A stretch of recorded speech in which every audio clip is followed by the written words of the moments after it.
My name is Latoya Wills. In the news, with the stroke of his pen, President Irfan Ali has revoked the order which allowed Haitians to enjoy visa-free travel to Guyana.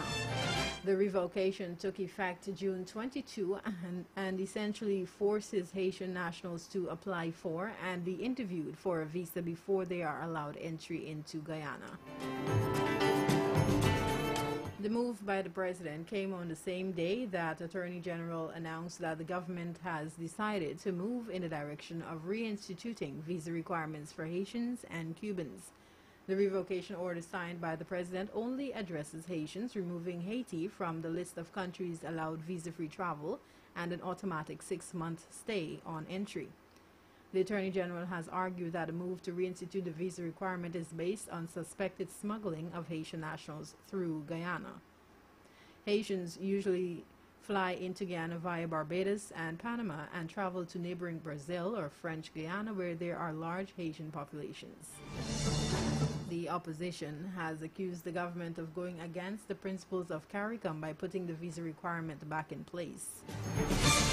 Opposition spokesperson on foreign relations, Member of Parliament Amanzo Walton Desir, said there must be a better plan to address concerns about people smuggling.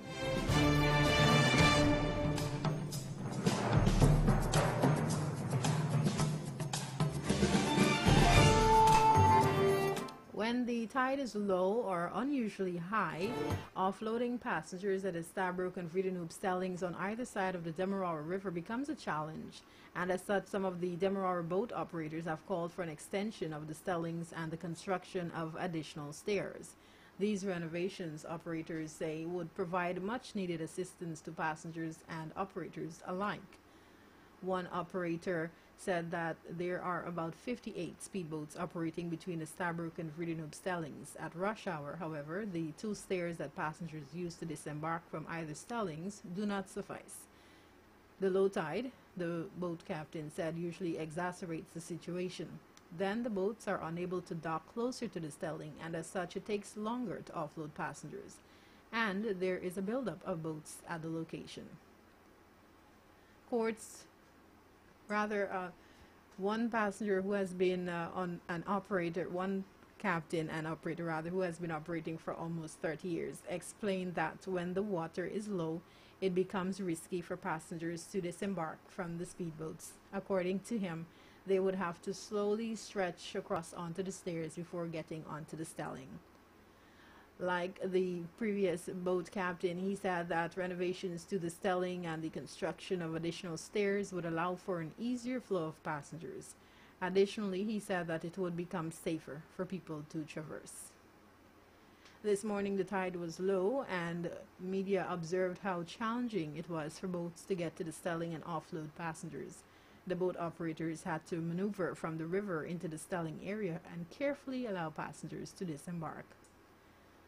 Vice President of the Demerara Speedboat Association and the boat operator Yusuf Bacchus lamented that the lack of adequate facilities leads to the destruction of the boats as well.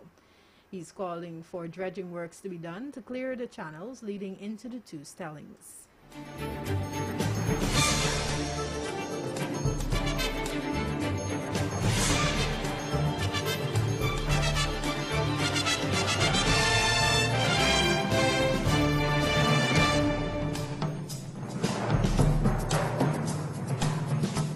Nearly 100 people were unaccounted for Thursday afternoon after a high-rise condo building partially collapsed near Miami Beach, leaving at least 1 person dead and 10 injured.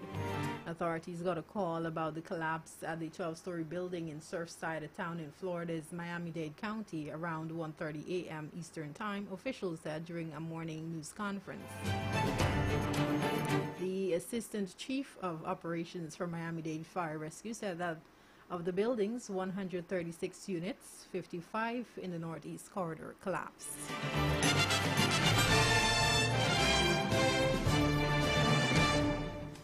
Stocks are rallying Thursday after President Joe Biden announced a bipartisan agreement on an infrastructure deal. The S&P 500 and NASDAQ Composite are on track to hit new record highs, and the Dow is up about 350 points. Biden told reporters Thursday, "We have a deal." Even though it is a proposal with support from both parties, it's still unclear if the deal will get enough support in the Senate. U.S. stocks were already trading higher before Biden's comments, but they added on to their gains after the news broke. The Dow climbed 1.1%, or about 350 points, in the early afternoon, while the S&P is up 0.6% and the Nasdaq up 0.7%. The market seems enthusiastic about the prospect of an agreement being reached on an infrastructure deal, even though the details are yet to be determined.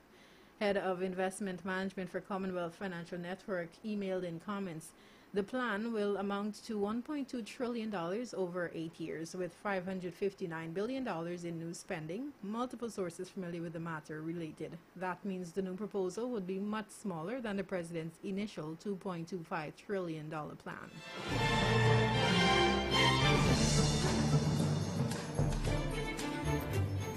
In sports, one of Region 1's best female football teams, the Invisible Talons, Sibai Sports Club team, are back in training.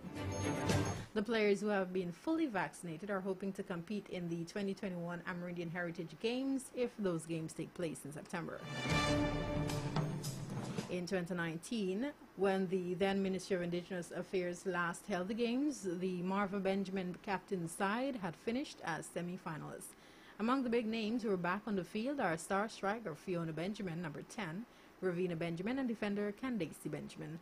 The female players are having sessions with coach Mitchell Hernandez. That's the news at this time. Special credits to Guyana Chronicle, News Source Guyana, Newsroom, CNN, and BBC. For these stories and more, visit realfmgy.com.